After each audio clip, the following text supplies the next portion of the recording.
The screen awakens. It floods the room with a pale, artificial dawn. The hour is late, yet she sits before her mirror as if summoned to a stage. A ring light burns in the corner, its halo a counterfeit sun. On the table beside her, every detail has been arranged. A latte with foam sculpted into the semblance of art. A row of dresses coordinated in their colors like soldiers prepared for parade. Makeup brushes lined in order, waiting like instruments before a concert. Everything prepared for the ritual that will unfold in 15 seconds or less. The ritual of being seen. She tilts her head. Her hair falls just so. She presses record. The mirror, once a companion in childhood, where she stood on tiptoe to brush her teeth, where she giggled at toothpaste bubbles on her chin, has become something else. It no longer reflects only her. It reflects the expectations of an unseen audience. It has transformed into a stage. Each smile rehearsed, each tilt of the head measured, each gesture refined until spontaneity itself has been starved away. And yet, when the performance ends, when the camera is turned off and the ring light darkens, the silence returns heavier than before. The echo of her practiced laugh lingers in the room like smoke that refuses to clear. She meets her own eyes in the mirror and finds not recognition, but estrangement. The figure who stares back is familiar, yet foreign, as though she were a mask left on after the masquerade has ended. It is here, in this quiet, that the tragedy reveals itself. The world sees her brightest smiles, yet she sees herself least of all. In this ritual, there is a paradox. To be hidden can be a joy. Winnicott spoke of this, to rest in the safety of privacy, to keep the soul guarded until it is ready to emerge, but to be hidden forever, to be unseen even by one's own eyes, that is the disaster. For then, the true self suffocates in the dark, while the false self continues its endless performance upon the stage of glass. The mirror, then, is not only an object of reflection, it is a cage of expectation. Its bars forged not of metal, but of pixels and approval. Each like, each comment, each fleeting spark of digital applause tightens those bars further, until freedom seems not merely distant, but unthinkable. And yet, the scene is not without its subtle symbols of hope. On the desk beside the curated objects lies one item out of place, a candle stub, burned nearly to its end, its wax spilled over the glass holder. She lights it sometimes, though rarely on camera. Its flame is imperfect, unsteady, wavering against the ring light's steady glare, and yet it is the only light in the room that carries warmth. The candle flickers now as though to whisper a quiet truth, that perfection is cold and only imperfection warms. But she does not yet hear it.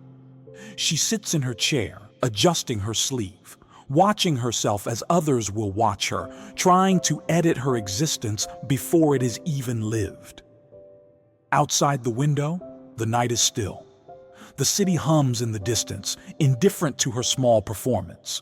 Somewhere, laughter erupts in a neighboring apartment. Elsewhere, a child cries and is comforted. The ordinary rhythm of life goes on, uncurated, unshared, unseen. It does not seek to be flawless, it simply exists. And in that existence is a kind of wholeness she has almost forgotten. The camera records another 15-second clip, another fragment of performance to be spliced, filtered, and offered to the tide of endless scrolling. She presses stop. She exhales. And for a fleeting moment, in the silence between performances, she wonders if the girl in the mirror, silent, tired, unposed, is the one who longs most to be found. This is where the story begins. Not in the performance, but in the pause after it. Not in the brightness of the false self, but in the dim resilience of the true self that waits behind the glass. The beginning is not applause. It is the hollow echo after the applause fades. The screen goes dark. The mirror remains. And in that reflection, half stage, half prison, the question waits. How long can the self remain hidden before it forgets how to be found? The hunger that gnaws at her is not for food, nor even for comfort. It is for recognition. Not recognition measured in numbers, but in the simple miracle of being seen as she is. She longs for a gaze that does not calculate or compare, a glance that does not require editing. Yet in the world she has entered, every imperfection is suspect, every flaw a liability, every pause an invitation to be replaced. Her life has become a performance without intermission. Each day begins with planning. What outfit to wear, which background will flatter, which angle will conceal fatigue. The false self is tireless, rehearsing before the day has even begun. She eats not when hungry, but when the light is right for filming. She laughs not when joy breaks through, but when the script demands it. Slowly, imperceptibly, the true self begins to retreat, not vanished, but exiled, watching through a narrow crack in the walls of its own cage. She scrolls through her feed as if it were a mirror of her worth. Each like is a sip of water, each comment a brief flame of warmth. Yet the thirst always returns, fiercer than before. For what is received is not recognition, but applause for the mask. The soul cannot feed on applause. It grows thinner, hungrier, more desperate. There is a contradiction here, one sharp enough to wound. She longs to be real, yet every attempt at reality is polished until it is no longer true. She desires closeness. Yet the very performance that draws others nearer also drives her own self further away. It is the cruel paradox of the performer to be most celebrated at the very moment of greatest absence. She whispers words she dares not speak aloud. If I am not flawless, no one will care.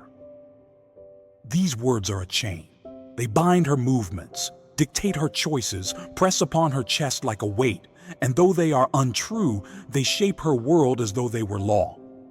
Winnicott would call this the false self.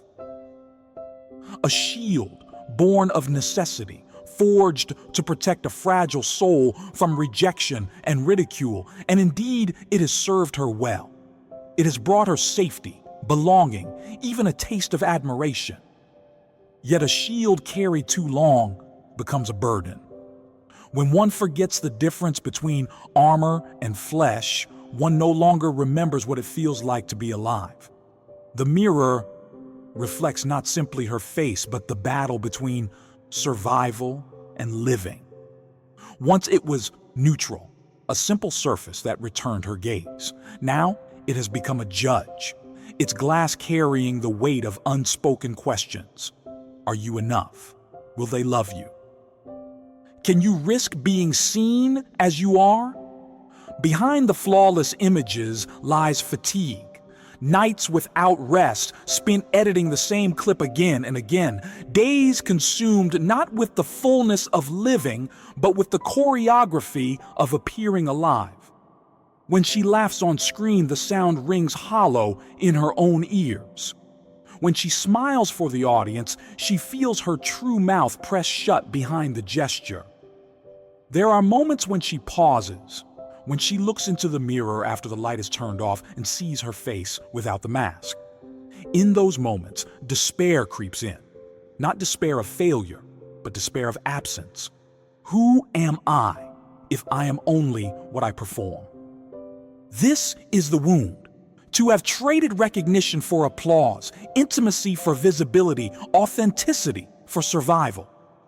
It is not laziness or vanity, but hunger, the hunger to be accepted without conditions. In the shadows of her mind, a darker thought stirs. If the false self is loved and the true self unseen, does the true self even exist? Each performance that succeeds seems to drive that question deeper. Each smile that wins approval feels like another brick in the wall that encloses her. And yet, there is still a whisper, faint but present. It speaks beneath the noise, beneath the notifications, beneath the applause. It says that life cannot be lived as a performance alone. It says that hiding may protect for a time, but to be hidden forever is to vanish. The struggle is not merely external, it is existential. She is caught between the necessity of the mask and the longing of the soul, between the safety of the false self and the risk of being known, between the applause that fills her ears and the silence that empties her heart. And in that silence, the weight of the cage becomes unbearable. The mirror no longer comforts. It no longer even judges. It simply stares back, reflecting the absence within. And she feels, with growing clarity, that if she continues in this way, the true self will retreat so far that even she will not know where to find it again. This is the breaking point of the struggle, not an explosion, but a quiet implosion. A slow suffocation beneath the weight of performance. And the question that rises from the hollow is not whether she can continue performing, but whether she can afford to lose herself in the process. She scrolls through her own life as though it belonged to a stranger.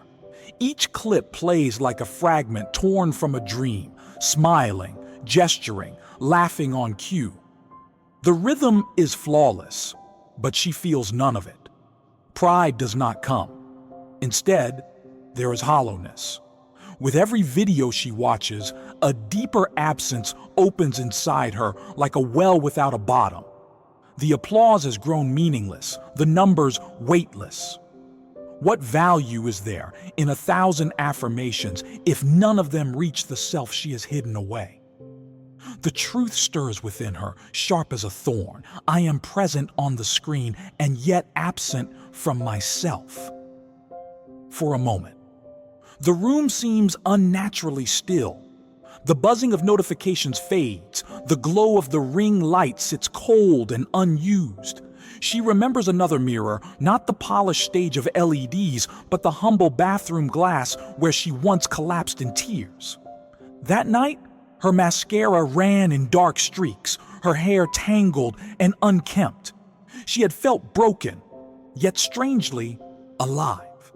There was no audience then, no approval, only raw presence.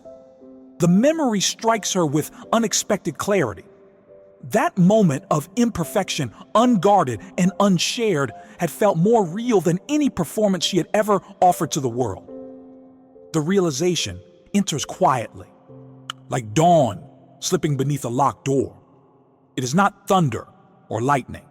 It is the first fragile light on the horizon. She senses rather than thinks. If I do not change now, I will lose the self I came here to share. These words do not roar, they whisper. Yet the whisper carries more weight than all the applause she has ever gathered, for in this whisper lies truth. Survival without authenticity is not life. It is only endurance. She leans forward, her breath fogging the mirror for an instant. In that blur, she glimpses the possibility of something different. Not perfect, not flawless, but whole. Winnicott's wisdom rises like a voice from the depths. Healing begins not when one is flawless, but when one is simply good enough. The phrase resonates with unexpected tenderness, good enough. Not the impossible standard of perfection, not the endless striving to polish every detail, but the humble acceptance of imperfection as a doorway to truth. She realizes she has lived so long as if worthiness must be purchased with flawlessness. Yet here, in the silence, she sees it differently. Worthiness is not earned, it is remembered. Her eye fall on the candle, overlooked in the clutter of curated objects. Its flame trembles against the night, imperfect, almost extinguished, and yet it carries warmth that the cold, steady glow of the ring light cannot provide. She sees herself in that flicker, imperfect, wavering, but alive. The mirror now feels less like a judge and more like a witness. It reflects her fatigue, her vulnerability, her longing. For the first time in a long while, she does not avert her eyes. She allows herself to look not at the curated mask, but at the person beneath it. A quiet strength rises within her. She cannot control the algorithms nor guarantee applause, but she can choose this: to honor the self that has waited in silence. The self that longs not for perfection, but for presence. The power to choose has always been hers, though buried beneath performance and fear. Now, in this stillness, she touches it again. She understands that while she cannot command the world to embrace her as she is, she can refuse to abandon herself. And in that choice, dignity returns. It is a small shift, almost invisible. Nothing outward has changed. The room is still dim, the mirror still cold, the phone still waiting. But inwardly, a decisive line has been drawn. She will no longer measure her existence solely by applause. She will dare, little by little, to let the true self emerge. This realization is not dramatic. It is quiet, humble, steady. Like the candle, it does not blaze, but it burns. And perhaps, she thinks, that is enough. The air feels lighter, the silence less heavy. For the first time in many nights, she feels the possibility of rest. She understands, dimly but surely, that to be good enough is not to be less, but to be human. And to be human is already more than performance can ever achieve. The false self is not a monster. It was born of necessity, crafted piece by piece to shield her from the ridicule of peers, from the cold indifference of strangers. In its time, it served well. Without it, she might have been too vulnerable, too raw, too easily broken. Yet survival is not the same as living. To remain always behind the mask is to forfeit the breath of one's own life. She feels this truth stirring within her. The hunger that once drove her to polish every detail does not vanish overnight, but it softens. A new hunger awakens, the hunger to live without disguise. She realizes she cannot destroy the false self entirely, nor should she. There will always be times when a mask is needed for protection, but she can refuse to worship it as her only face. She tries something different. She records a short clip with her hair unbrushed, her laughter spilling out unedited. She speaks not with the sharp precision of a script, but with the tremble of honesty. She posts it, her finger hesitant, her heart thudding. The numbers do not soar. The metrics, once her compass, dip as though punishing her daring. Yet among the fewer comments, something unexpected glows. This feels real. Thank you. Recognition, not applause. Presence, not polish. It is as though one human hand has reached through the screen to take hers. She lingers over those words longer than she ever lingered over thousands of likes. For the first time, she feels truly seen. In Winnicott's words, the true self stirs. It does not demand perfection, nor even success. It only asks to be present, to breathe, to risk being known. And in its awakening, the mirror shifts once again. No longer a cage demanding performance, no longer merely a judge, it becomes a witness, silent, patient, reflecting back a face both tired and alive. She begins to see meaning not in being flawless, but in being human. The curated image once promised safety, but left her hollow. The unguarded truth, awkward, uncertain, even embarrassing, carries life. she discovers that she is not alone. Others, too, are weary of the endless performance. Others, too, are aching for someone to show that imperfection need not be shame. This is her existential turn, to live as though her worth is not purchased but inherent, to share not only what will be admired but also what is simply real, to let the false self exist as armor when needed, but not as a prison. It is not rebellion against the world, it is a quiet act of fidelity to herself and to those who might be waiting for permission to step out from their own cages. She sees it clearly. Every time she dares to be good enough, she lights a candle in the darkness of endless performance. And in that small light, someone else might find courage. The world outside her window has not changed. The city still hums, the scroll still spins endlessly, the algorithms still favor spectacle. But within, something has shifted. She no longer asks, "How can I be flawless?" She asks instead, "How can I be true?" The answer need not be grand. It is found in small human acts, leaving a clip unedited, laughing when the laugh feels real, admitting failure without shame. Each act is imperfect, yet each act carries dignity. For in these choices, she is not performing for the crowd, she is living for herself. And so, the candle on her desk burns steadily. It trembles, it bends, it drips wax unevenly. Yet it warms the room in a way no ring light ever could. She sees herself in its glow, imperfect, but alive. This is meaning.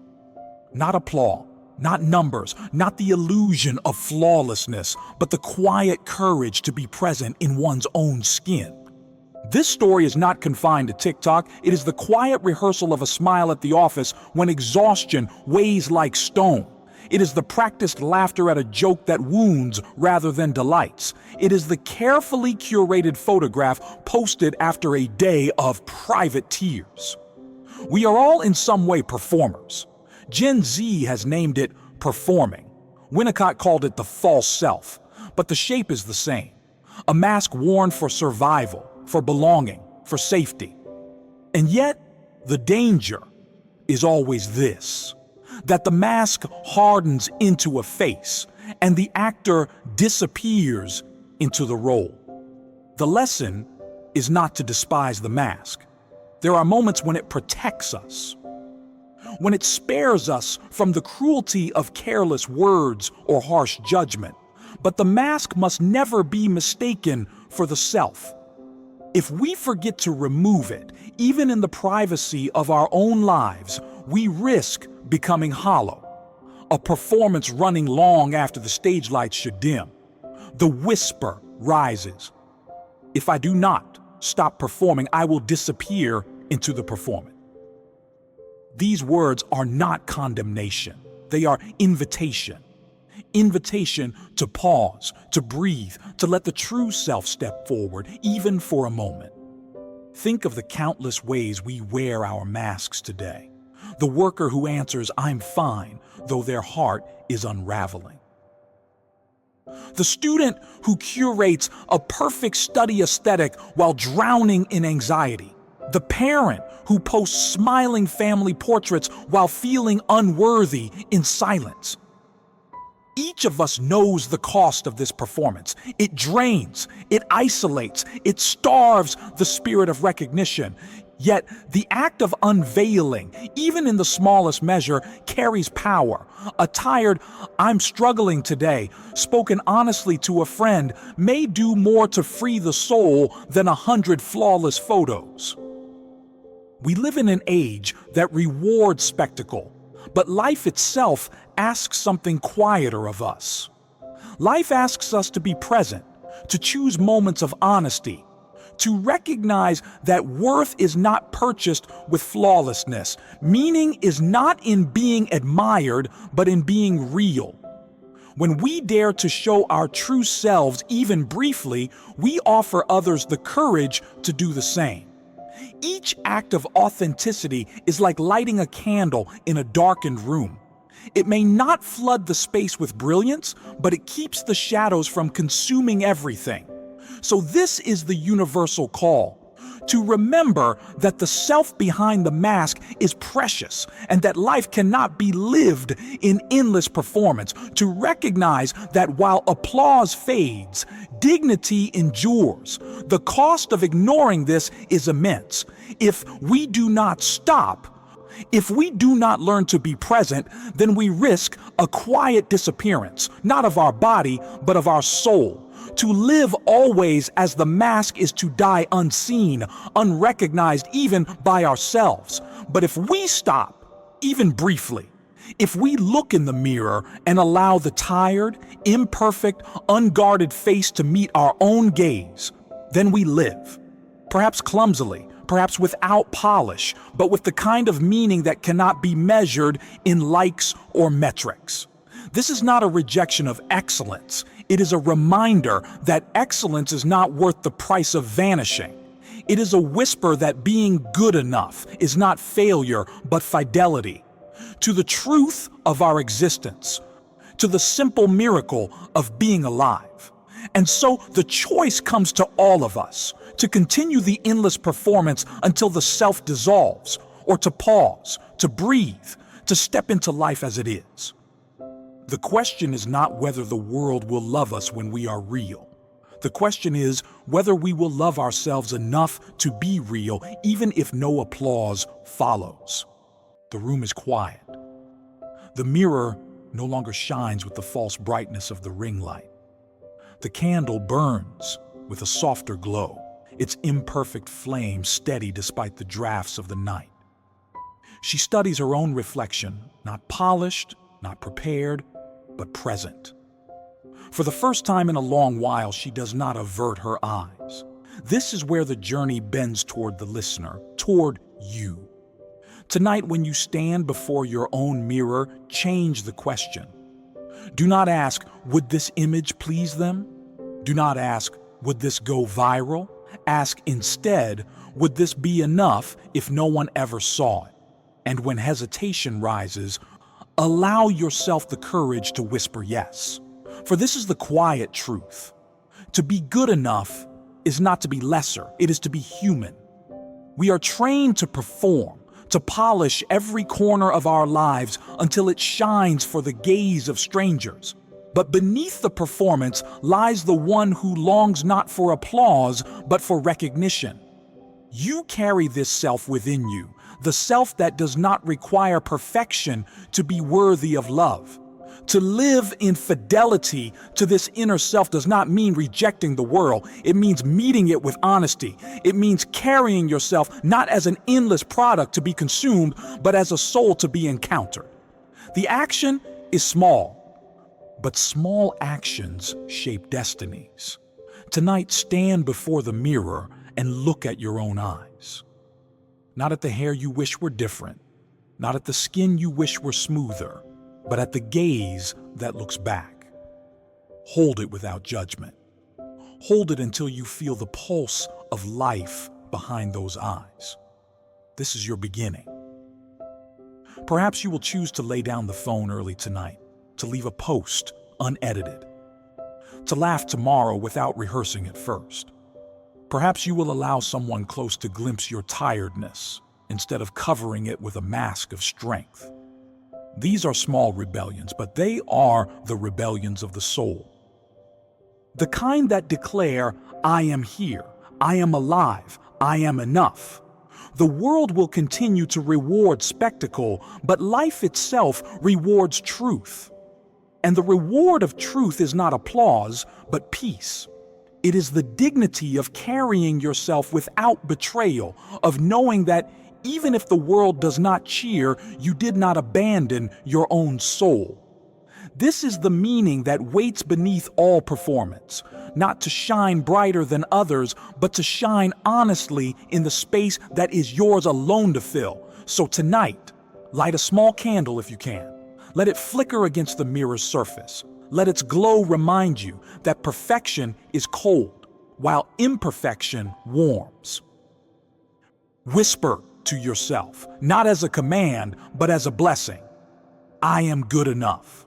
Carry this blessing into tomorrow. Let it guide the way you scroll, the way you post, the way you smile. When the temptation comes to hide behind the mask, remember the whisper.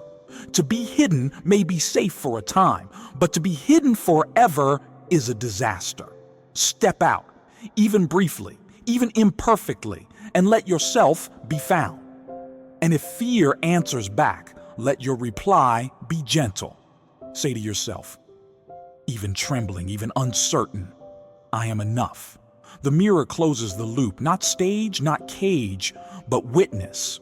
It reflects not the flawless image demanded by the world, but the living presence of a soul that chooses to remain, quiet, unedited, and faithful. This is your invitation. Not to change everything, not to throw away the tools that have helped you survive, but to take one small step tonight, to look, to breathe, to affirm that you are good enough. If I do not change, what will I lose that no one can give back?